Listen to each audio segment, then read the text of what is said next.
Hello दोस्तों, welcome to my YouTube channel. जैसा कि मैं आपको इंडस वैली सिविलाइजेशन बता रहा था, और इंडस वैली सिविलाइजेशन में पिछले लेक्चर में मैंने बताया था कि विश्व में जो कांस्य युगीन सभ्यताएं थीं वो कहाँ कहाँ पर थीं, और उस कांस्य युगीन सभ्यताओं का संबंध इंडस वैली सिविलाइजेशन से किस प्रकार का था।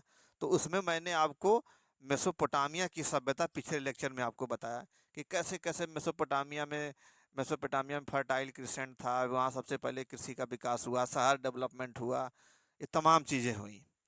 तो आज मैं उसी में मैंने आपको एक लास्ट पॉइंट बताया था कि इंडस वैली सिविलाइजेशन का मेसोपोटामिया के साथ रिलेशन क्या था। भाई रिलेशन तो था दोनों में, क्योंकि सबसे नज़दीक थी मेसोपोटामिया। भौगोलिक रूप से अगर आप देखेंगे तो मेसोपोटामिया और इंडस वैली सिविलाइजेशन दोनों आपस में कनेक्शन था। क्यों? क्योंकि दोनों आपस में नज़दीक थे। मैंने आपको मैप से पिछले लेक्चर में बताया है। तो आज हम लोग देखेंगे कि इंडस वैली सिविलाइजेशन और मेसोपोटामिया की सभ्यता में अंतर क्या है, आखिर ये दोनों में क्या डिफरेंस है। तो आइए हम शुरू करते हैं। तो मैंने ऊपर लिखा है कि मेसोपोटामिया की सभ्यता और सिंधु घाटी सभ्यता में अंतर, मेसोपोटामिया की सभ्यता और सिंधु घाटी सभ्यता में अंतर। तो यहाँ पे मेसोपोटामिया लिखा है, यहाँ पे इंडस वैली सिविल, आईवीसी का मतलब इंडस वैली सिविलाइजेशन या सिंधु घाटी सभ्यता।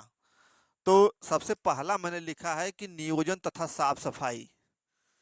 तो मेसोपोटामिया में नियोजन मतलब प्लानिंग, मतलब वहाँ किसी भी चीज की प्लानिंग और उस शहर की साफ सफाई उतनी अच्छी नहीं थी जितनी अच्छी कहाँ पे थी, सिंधु घाटी सभ्यता में। मतलब सिंधु घाटी सभ्यता में किसी चीज की प्लानिंग और साफ सफाई बहुत अच्छी थी, और उतनी अच्छी मेसोपोटामिया में नहीं थी। ठीक। और अगला है शासक, मंदिर, पुरोहित, और इसमें मैंने डाट डाट लिखा है।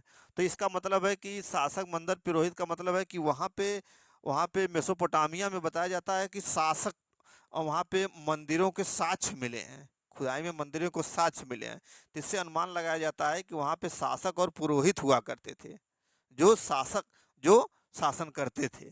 लेकिन ऐसा कुछ इंडस वैली सिविलाइजेशन में नहीं है। ऐसा कुछ स्पष्ट नहीं है कि कौन शासन करता था, क्या करता था, ऐसा कुछ इंडस वैली सिविलाइजेशन में नहीं है। हालांकि इंडस वैली सिविलाइजेशन का कोई भी चीज स्पष्ट रूप से नहीं है। क्यों नहीं स्पष्ट रूप से हम कह सकते? क्योंकि इंडस वैली सिविलाइजेशन का लिपि आज तक हम पढ़ नहीं पाए हैं। इसलिए इंडस वैली सिविलाइजेशन का कोई भी चीज हम स्पष्ट नहीं कर सकते। अच्छा, इतिहास में क्वेश्चन वहीं से आता है, एग्जामों में इतिहास में क्वेश्चन वहीं से आता है कि जो वेरीफाइड इतिहास हो, जो हिस्टोरिकली वेरीफाइड इतिहास हो, यानी कि जिसपे सहमति हो कि हाँ ये वेरीफाइड है। अब यहाँ से क्वेश्चन नहीं पूछेगा कि चलो भाई बताओ कि अब जो अनवेरीफाइड इतिहास है उससे क्वेश्चन नहीं आता है, तो वेरीफाइड इतिहास से ही क्वेश्चन आता है।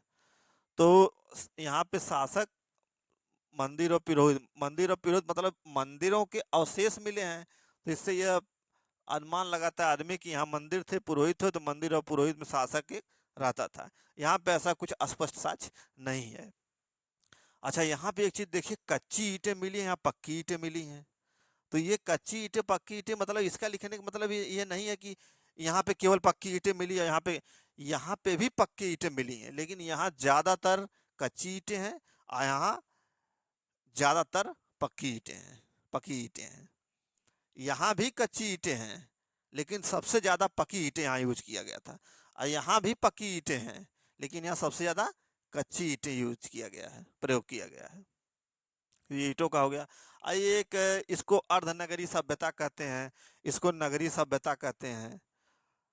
फिर आप एक चीज और देखिए, बांट माप तौल में एकरूपता नहीं। अब बांट माप तौल में एकरूपता नहीं, इसमें एकरूपता। बांट माप तौल का मतलब क्या है कि जैसे 1 किलो है, अब 1 किलो का जो वजन होगा वो पूरे, आज के डेट में देखिए 1 किलो का जो वजन है वो पूरे ऑल इंडिया में उतना ही वजन है। वैसे वैसे ही इंडस वैली सिविलाइजेशन में होता था कि जो जो बांट माप ये सब होते थे, जो तौल होते थे, ये 1 किलो का ही वजन जो है पूरे ऑल इंडिया में जैसे आज के डेट में है, उसी तरह इंडस वैली सिविलाइजेशन में भी था। जैसे मैं एक बार फिर से आपको बताता हूँ कि जैसे 1 किलो का बटखरा है, ठीक। अब एक 1 किलो के बटखरे का जो वजन है वो भारत में सारे जगह समान है। सभी भारत के प्रत्येक कोने में 1 किलो का बटखरे का भार एक ही है, एक समान है। इसी तरह इंडस वैली सिविलाइजेशन में भी था, लेकिन मेसोपोटामिया में एकरूपता नहीं थी। और अगला है ज्यादातर मुहरें बेलनाकार। तो यहाँ पे मुहर जो मुहरें मिलती थी वो बेलन के आकार की थी ज्यादातर। वर्गाकार भी मिली हैं, लेकिन सबसे ज्यादा बेलनाकार मिली हैं। यहाँ पे ज्यादातर वर्गाकार मुहरें मिली हैं। तो मेसोपोटामिया और सिंधु घाटी की सभ्यता में ये आपको मैंने बता दिया। अच्छा, एक चीज और इसमें आप देखिए कि जैसे मार्शल, व्हीलर, गार्डन, चाइल्ड का मत। देखिए इन्होंने क्या लिख, इन्होंने अपना एक विचार दिए हैं। जैसे मार्शल ने विचार दिया, व्हीलर, गार्डन, चाइल्ड, ये सब अपना एक विचार दिए कि इंडस वैली सिविलाइजेशन का निर्माण किसने किया था? सुमेरियाई लोगों ने किया था, यानी कि मेसोपोटामिया के लोगों ने किया था। ये इन लोगों का मत है, मार्शल व्हीलर। अब आप इससे भी अनुमान आप खुद समझ जाएंगे कि इससे अनुमान लगाइए कि क्या ये मेसोपोटामिया ने क्या इंडस वैली सिविलाइजेशन का निर्माण किया होगा। ये स्थिति है, देख लीजिए। यहाँ पे बहुत अच्छी सफाई, यहाँ पे पकी ईंटें सबसे ज़्यादा, ये नगरीय सभ्यता थी। तो क्या मेसोपोटामिया के लोगों ने इंडस वैली सिविलाइजेशन का निर्माण किया होगा? आप खुद समझ जाइए, खुद अनुमान लगा लीजिए। इनका ये मत है कि इंडस वैली सिविलाइजेशन का निर्माण जो है सुमेरियाई लोग। सुमेरियाई कौन था? जो मेसोपोटामिया का दक्षिणी भाग था उसमें सुमेर सुमेर क्या था? एक शहर था। वहाँ के लोगों को सुमेरियाई कहा जाता था। वो भाषा कौन सी बोले थे? सुमेरियन भाषा बोलते थे। सुमेर, अक्कद, बेबीलोन, मैंने तमाम शहर बताए थे पिछले लेक्चर में। और सुमेरी हड़प्पा, ये मैंने आपको एक इंफॉर्मेशन है कि हड़प्पा यानी कि Indus valley civilization is equal to 12 into मिस्र, मतलब मिस्र और मेसोपोटामिया की सभ्यता मिला देंगे उसका 12 गुना हड़प्पा की सभ्यता थी, इंडस वैली सिविलाइजेशन था। आप सोचिए। फिर इसके बाद अगर ओनली मिस्र का लेंगे तो 20 गुना, मिस्र की सभ्यता के 20 गुना हड़प्पा सभ्यता थी। 20 गुना डेवलपमेंट था वहाँ उसकी सभ्यता का। ये भी आप देखिए कितना कितना डिफरेंस है। और इन लोगों का मत है कि आईबीसी का निर्माण सुमेरियाई लोगों ने किया या मेसोपोटामिया के लोगों ने किया। ये मेसोपोटामिया वही है फर्टाइल क्रिसेंट, जहाँ पे सबसे पहले कृषि का विकास हुआ, सबसे पहले लिपि का विकास हुआ। 9000-10000 बीसी में मैंने आपको बताया था जौ, मानव द्वारा सर्वप्रथम प्रयुक्त अनाज क्या था? जौ था। तो ये वही मेसोपोटामिया है। अब आपको मैं ये तो मैंने आपको बता दिया। अब लिपि का देख लेते हैं कि मेसोपोटामिया की जो सभ्यता है और जो सिंधु घाटी की सभ्यता है, इसमें लिपि का क्या है, लिपि का कैसे है। तो मैंने मेसोपोटामिया में आपको बताया था पिछले लेक्चर में कि कीलाकार लिपि या क्यूनिफॉर्म स्क्रिप्ट, ये कीलाकार लिपि या क्यूनिफॉर्म स्क्रिप्ट, ये मैंने आपको बताया था कि एक मिट्टी की पट्टिका होती है, उस पर कुछ कुछ सरकंडे से लिख दिया जाता है। वो क्या है? क्यूनिफॉर्म स्क्रिप्ट है। वही क्यूनिफॉर्म स्क्रिप्ट है। मैंने सरगोन की पट्टिका, शासक सरगोन की पट्टिका बताया था। उसने भी अपने मिट्टी का पट्टिका बना के कुछ लिखा था, मेलुआ, मोहनजोदड़ो। देखिएगा पिछला लेक्चर जाके। तो आप उस मिट्टी की पट्टिका को अपना उस पर गूगल पे या किसी पर सर्च करके देख लीजिएगा, उसमें और स्पष्ट हो जाएगा। ये सबसे पहली लिपि थी, प्रारंभिक लिपि थी। क्यों प्रारंभिक थी? मैंने बताया था, सबसे पहले शहर का विकास भी वहीं हुआ। तो शहर का विकास होगा तो फिर लिपि का विकास होगा, इसीलिए प्रारंभिक लिपियों में मानी जाती है। अब भारत की लिपि कौन सी मानी जाती है प्राचीन? ब्राह्मी लिपि मानी जाती है। मानना तो चाहिए हड़प्पा, लेकिन हड़प्पा को आज तक हम पढ़ नहीं पाए हैं, इसलिए हम लोग प्राचीन क्या मानते हैं? ब्राह्मी लिपि मानते हैं। तो और इसका देखिए, इंडस वैली सिविलाइजेशन का क्या है? चित्राक्षर या भाव चित्रात्मक। अब इसका थोड़ा अर्थ समझिए, मैंने यहाँ लिखा है चित्राक्षर। अब इसी में देखिए, चित्र अक्षर मतलब जो इंडस वैली सिविलाइजेशन के जो अक्षर मिले वो किस रूप में थे? चित्र के रूप में थे। जैसे जैसे ये यू आकार में कोई कुछ मिल गया, या स्वास्तिक चिन्ह भी उसमें था, वो भी है। यू आकार हो गया, और ऐसे करके कहीं कहीं यू ऐसे बना है, तो ये सब क्या है? ये चिन्ह है। तो चित्राक्षर यानी कि जो अक्षर उसके मिले हैं वो किसके रूप में मिले हैं? चित्र के रूप में लें। और आगे लिखा है भाव चित्रात्मक, यानी कि जो अक्षर हैं उनसे कुछ भाव निकलता है, कुछ वो अक्षर मतलब बताते हैं कि ये अक्षर ही है। जैसे मैंने यहाँ लिखा है, देखिए, इस लिपि में जो अक्षर थे वे चित्र के रूप में थे और हर अक्षर का कुछ न कुछ भाव होता था। 400 450 अक्षर थे, ये मैंने आपको एक इन्फॉर्मेशन के तौर पे लिख दिया। 400 450 इसलिए लिख दिया है कि किसी किसी किताब में 400 420 ऐसे करके मिलता है, तो ये एक मोटी मोटा है। अब ये नहीं कि भैया आगे खड़ा हो गया कि नहीं कैसे इतना आपने लिख दिया। ये 400 से 4 से 450 एक मोटी मोटा है, ये इतने अक्षर प्राप्त हुए। तो इसका मतलब आप समझ गए। अच्छा, इस लिपि में एक बार मैं फिर से पढ़ता हूँ कि जो अक्षर थे, मतलब इस लिपि में जो 400 450 अक्षर थे वो क्या थे, चित्र के रूप में। जैसे यू मैंने बना दिया, ये बना, चित्र के रूप में थे। और हर अक्षर का मतलब यू का जो है कुछ ना कुछ भाव है, सेंस है, उससे कुछ ना कुछ सेंस निकलता था। कितने कुल टोटल थे, 400 से 450 अक्षर थे। तो अब अगला है, इसकी राइटिंग स्टाइल क्या थी। इंडस वैली सिविलाइजेशन की राइटिंग स्टाइल मतलब कैसे उसको लिखा जाता था, उस लिपि को कैसे लिखा जाता था। तो मैंने लिखा है राइटिंग स्टाइल बोस्ट्रोफेडन स्टाइल। अब यहाँ पे मैंने बनाया है एक लेफ्ट से राइट, एक राइट से लेफ्ट। तो एक चीज़ ये देखिए कि जो इंडस वैली सिविलाइजेशन की जो राइटिंग स्टाइल थी उसको बोस्ट्रोफेडन स्टाइल बोलते हैं, बोस्ट्रोफेडन स्टाइल बोलते हैं। अब बोस्ट्रोफेडन स्टाइल क्या है, तो आज आज के दौर में आप देखिए, आज कैसे हम लोग कैसे इंग्लिश कैसे लिखते हैं, हम लोग हमेशा लेफ्ट से राइट जाते हैं। अगर इंग्लिश हमको लिखना होता तो ऐसे जाते हैं, लेफ्ट से राइट जाते हैं। इंग्लिश लेफ्ट से राइट जाते हैं, हिंदी भी हम लोग लेफ्ट से राइट जाते हैं। लेकिन अगर अरबी लिखना हो, अरबी हम लोग क्या करते हैं, राइट से लेफ्ट लिखते हैं। तो लेफ्ट से राइट और राइट से लेफ्ट, इन दोनों का कॉम्बिनेशन था बोस्ट्रोफेडन स्टाइल। यानी कि जो इंडस वैली सिविलाइजेशन की राइटिंग स्टाइल थी वो लेफ्ट से राइट, राइट से लेफ्ट, इन दोनों का कॉम्बिनेशन था।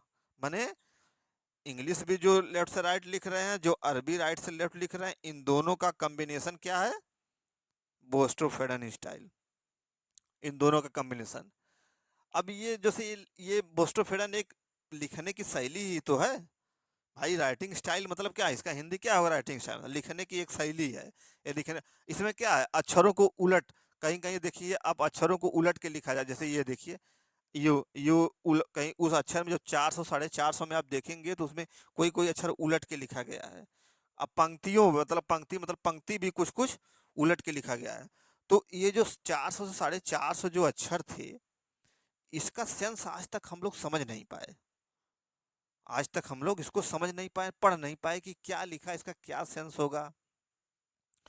और मैंने आपको सबसे पहले या दूसरे लेक्चर में मैंने आपको बताया था कि इसी कारण, न पढ़ने के कारण, इसको हम क्या कहते हैं, प्रोटो हिस्ट्री। प्रोटो हिस्ट्री का ही एक एग्जाम्पल है। इंडस वैली सिविलाइजेशन किसका एग्जाम्पल है, प्रोटो हिस्ट्री का। क्यों, क्योंकि ये जो लिपि है आज तक हम इसको नहीं पढ़ पाए हैं। ये जो 450 अक्षर हैं, इसके सेंस को आज तक हम नहीं समझ पाए हैं। इसीलिए proto pre history, proto history, history मैंने आपको बताया था, आद्य इतिहास। तो ये आद्य इतिहास का उदाहरण है इंडस वैली सिविलाइजेशन, आद्य इतिहास। अच्छा, इसका एक जो है पढ़ने का एक वो दावा करते हैं, ई महादेवन करके हैं, वो इसका पढ़ने का दावा करते हैं कि मैंने आज इंडस वैली सिविलाइजेशन की लिपि को पढ़ दिया, लेकिन आज तक कोई पढ़ और नहीं पाया है। आज तक इसको कोई पढ़ नहीं पाया है। बोस्ट्रोफेडन, ये मैंने लिखा है बोस्ट्रोफेडन, BOUSTROPHEDON, बोस्ट्रोफेडन। राइटिंग स्टाइल मतलब लेखन की एक शैली, हिंदी में इसको क्या कहेंगे, लेखन की एक शैली है भैया ये बोस्ट्रोफेडन स्टाइल। कैसे, जैसे हम लोग इंग्लिश लिखते हैं लेफ्ट से राइट और अरबी लिखते हैं राइट से लेफ्ट, इन दोनों बोथ कॉम्बिनेशन को क्या कहते हैं, बोस्ट्रोफेडन स्टाइल। तो इराकतन महादेवन ने कहा कि मैंने इसको पढ़ लिया है, ये कर लिया, लेकिन कोई आज तक इसको पढ़ नहीं पाया। अच्छा, अब एक चीज़ ये बताइए आप कि जैसे मेसोपोटामिया की सभ्यता सिंधु घाटी की सभ्यता में आप डिफरेंस पढ़ लिए, अब इसके आगे हम क्या पढ़ेंगे? कुछ कनेक्शन लगा सकते हैं? अब तक मैंने आपको क्या क्या बताया है? अब तक मैंने आपको इंडस वैली सिविलाइजेशन में इंडस वैली सिविलाइजेशन को उसकी पृष्ठभूमि बताई, बैकग्राउंड बताया। बैकग्राउंड के बाद जब उसकी पृष्ठभूमि मतलब जब इंडस वैली सिविलाइजेशन की खोज हुई तो फिर उसको मैंने नामकरण बताया कि नाम को लेकर विवाद होता तो उसका नाम रखा गया। फिर उसी नाम में एक नाम था क्या इसकी, कांस्य युगीन सभ्यता। तो विश्व में तमाम कांस्य युगीन सभ्यताएं थीं। उन कांस्य युगीन सभ्यताओं में एक सभ्यता थी सबसे ज़्यादा कनेक्शन था इंडस वैली सिविलाइजेशन का, उसको क्या कहते थे, मेसोपोटामिया की सभ्यता। तो हमने मेसोपोटामिया की सभ्यता बताई। फिर मेसोपोटामिया का इंडस वैली सिविलाइजेशन से ज़्यादा कनेक्शन था। क्यों ज़्यादा कनेक्शन था? क्योंकि भौगोलिक रूप से एक दूसरे के वो नज़दीक थे। तो आपको मैं मेसोपोटामिया की सभ्यता, सिंधु घाटी की सभ्यता में डिफरेंस ये मैंने आपको बता दिया। अब आपको मैं अगले लेक्चर में, इनसे तो लगभग आपको क्लियर हो गया क्या है क्या नहीं है, तो आपको क्लियर हो गया होगा लगभग लगभग 100%। अगर कोई कंफ्यूजन है तो आप कमेंट करिए, मैं उसका आंसर दूंगा। तो मैं आपको अब अगले लेक्चर में मिलूंगा और अगले लेक्चर में क्या बताऊंगा, सिंधु घाटी सभ्यता की भौगोलिक विस्तार, यानी कि सिंधु घाटी सभ्यता में कहाँ कहाँ तक सिंधु घाटी सभ्यता फैली थी। अच्छा, कुछ लोग अनुमान लगा, कुछ लोग कहते हैं कि सिंधु घाटी सभ्यता भारत और पाकिस्तान में फैली है, लेकिन एक देश भूल जाते हैं, वो है अफगानिस्तान। तो सिंधु घाटी सभ्यता कहाँ कहाँ फैली है? भारत, पाकिस्तान और अफगानिस्तान, तीन देशों में फैली है। अफगानिस्तान में केवल दो ही स्थल हैं, मुंडी गाक और सरतुग हुई, बाकी पाकिस्तान और भारत में है। तो हम भौगोलिक विस्तार इसका अगले लेक्चर में पढ़ेंगे। Thank you.